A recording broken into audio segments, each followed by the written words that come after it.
Everyone, welcome back to my channel. আশা করি তোমরা সবাই খুব ভালো আছো। আজকে তোমাদের সাথে দাদা বৌদির বিরিয়ানির হোটেলে ভেজ থালির যে আইটেমগুলো সেগুলি তোমাদের সাথে শেয়ার করব।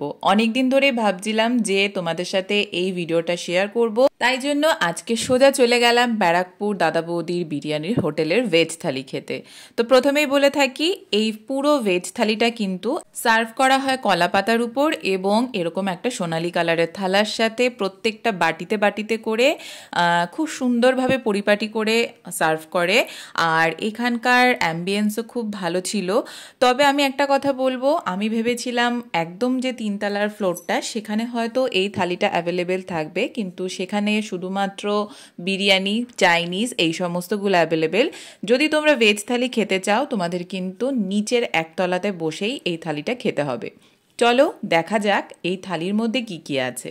প্রথমেই দেখতে পেলে এখানে কিন্তু তুলাই পাঞ্জি চালের ভাত রয়েছে, তার সাথে রয়েছে শুক্তো। শুক্তোটার ভিতরেও কিন্তু প্রপার উচ্ছে, কাঁচকলা, পেঁপে, আলু, সজনে ডাঁটা সমস্ত কিছু দিয়ে বেশ সুন্দর হয়েছিল।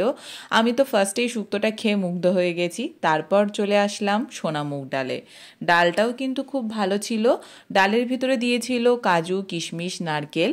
আর একটা কথা বলি, প্রত্যেকটা খাবারের কোয়ান্টিটি ওরা যা দিয়েছিল সেটা কিন্তু দুজনের মাফিক। তার কারণ অনেক রকমের আইটেম ছিল, অল্প অল্প করে প্রত্যেকটা আইটেম কিন্তু টেস্ট করতে হতো।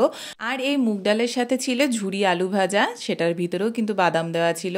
বেশ ভালো ছিল ডাল এবং আলু ভাজাটা। আর সাথে কিন্তু ওরা এই পুরো থালিটার সাথে দিয়েছিল একটা ছাঁচ, যেটা খেতেও বেশ রিফ্রেশিং ছিল। তো আমি এখন একটু খাওয়ায় কনসেন্ট্রেট করছিলাম।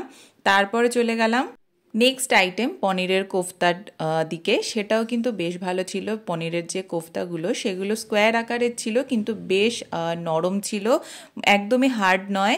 যারা ভেজ খেতে পছন্দ করো তারা অবশ্যই অবশ্যই আমি বলবো এই থালিটা ট্রাই করতে পারো।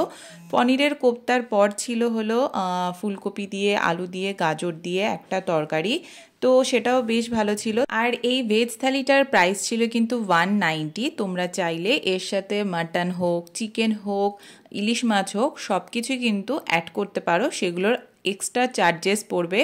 ইলিশ মাছের দাম হলো সম্ভবত 200 টাকা করে এক পিস। আমি শুধু ভেজ থালিটাই খেয়েছি, তখন আমি পুরো ভেজ থালিটাই কমপ্লিট করতে পারছিলাম না, অন্য আর কিছু খাওয়ার প্রশ্ন আর আসে না। আর আমার মেন উদ্দেশ্য ছিল এই থালিটি খাওয়া। ও শেষ পাতে ছিল আনারসের চাটনি, পাঁপড় আর মিষ্টি। ওভারঅল থালিটি খুব ভালো। যারা ভেজ খেতে পছন্দ করো আমি বলবো অবশ্যই গিয়ে ব্যারাকপুরে দাদা বৌদির বিরিয়ানি হোটেলের এই ভেজ থালিটা ট্রাই করো। জানিও কেমন লাগলো আমার এই ভিডিওটা। যদি ভিডিওটা ভালো লাগে অবশ্যই লাইক, শেয়ার করো এবং চ্যানেলটিকে সাবস্ক্রাইব করে পাশে থেকো। টাটা।